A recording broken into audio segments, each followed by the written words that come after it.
where you were going. Buonasera, I'm Rick Steves. I'm in Siena, and I'm in Siena with my favorite Sienese guide, Roberto Becchi. Ciao. Roberto. Now, Roberto is just, he's very proud of his city. 1300, 700 years ago, how important was Siena? Siena was a major city in Europe.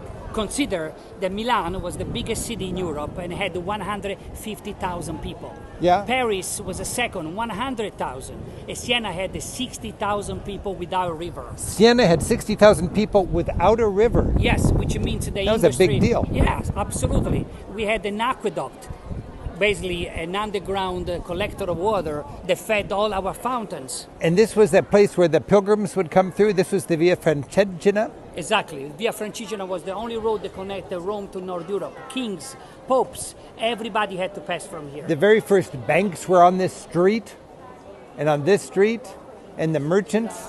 This was their clubhouse. And when we look at those statues, we see them looking sternly up this road. What are they thinking? Well, they were thinking Florence was competing with us. And if a Florentine came over here, this patron saint of Siena would protect Siena. Okay, so you Florentines, stay out of here. Now, in 1300, Siena was a very progressive place. Absolutely. How was it progressive? It was progressive because we had a city hall. We had a socialized system. We took care of the poor. We gave bread to anybody that came to visit our city, and we stamped it so they couldn't sell it. And you can look at that when you go to the old hospital and see the frescoes. Absolutely. It's a beautiful museum. But I suggest it then to everybody. it was so great. The Renaissance was almost going to happen, and then what happened after that? The plague. 1348 killed 60% of the population and in a way amputated our ambitions.